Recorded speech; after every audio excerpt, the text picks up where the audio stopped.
আগামী দিনে শিক্ষা ব্যবস্থা হবে গ্লোবাল এডুকেশন। এইচএসসি কিংবা এসএসসি, হলের বাইরে তারা করছেন একজন প্রতিমন্ত্রী। হলের ভেতর থেকে ছাত্রদের থেকে নিচ্ছেন নকল। পরীক্ষার কেন্দ্রে মুহূর্তেই শুরু হতো দৌড়াদৌড়ি, ফাঁকা হয়ে যেত কেন্দ্রের চারপাশ। তিনি আর কেউ নন, সাবেক শিক্ষা প্রতিমন্ত্রী আনম এহসানুল হক মিলন। 2001 থেকে 2007 সাল পর্যন্ত তিনি ছিলেন বিএনপি সরকারের শিক্ষা প্রতিমন্ত্রী। মার্কিন নাগরিকত্ব ছেড়ে নিয়েছিলেন দেশের দায়িত্ব। পাবলিক বিভিন্ন পরীক্ষা থেকে নকল এবং প্রশ্ন ফাঁসের মতো অনিয়ম দূর করে সেগুলোকে যেন জাদুঘরে পাঠিয়ে দিয়েছিলেন। চাঁদপুর 1 আসন থেকে নির্বাচিত হওয়ার পরে আবারও সংসদে যাচ্ছেন এহসানুল হক মিলন। নতুন সরকারে কে কোন মন্ত্রী হচ্ছেন তা নিয়ে চলছে নানা হিসাব নিকাশ ও আলোচনা। শিক্ষামন্ত্রীর নামের তালিকায় শীর্ষে রয়েছেন সাবেক শিক্ষা প্রতিমন্ত্রী আনম এহসানুল হক মিলন। আগামী দিনে শিক্ষা ব্যবস্থাকে আধুনিক, দক্ষতা নির্ভর ও প্রযুক্তি সমৃদ্ধ করে গড়ে তোলার লক্ষ্যে সময়োপযোগী ও ভবিষ্যৎমুখী পরিকল্পনার কথা জানিয়েছেন সাবেক শিক্ষা প্রতিমন্ত্রী ও চাঁদপুর 1 কচুয়া আসনের ধানের শীষ প্রতীকে বিজয়ী এহসানুল হক মিলন। গোলসেন্স গ্রুপ আমার স্বপ্ন পূরণ করেছে, 5 তারকা হোটেলের অংশীদার আমি।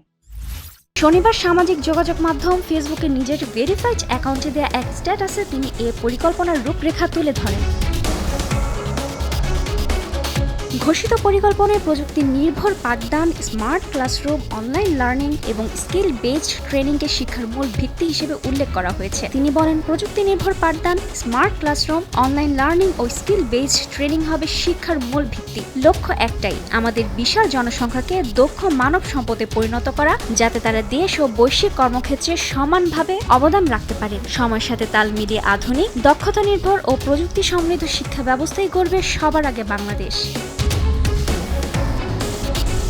শিক্ষা প্রতিমন্ত্রী হিসেবে তার সময় শিক্ষা ব্যবস্থায় শৃঙ্খলা ফিরিয়ে আনতে নকল বিরোধী কঠোর অভিযান দেশব্যাপী ব্যাপক আলোচনার জন্ম দেয়। তার নেতৃত্বে নেওয়া পদক্ষেপের ফলে পরীক্ষার হলে নকলের হার উল্লেখযোগ্যভাবে কমে আসে বলে সংশ্লিষ্ট মহল জানায়।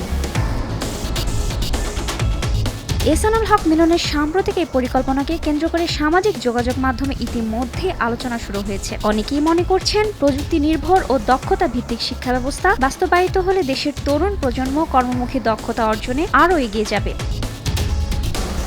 রুবায়াত তানজুম, দেশ টিভি।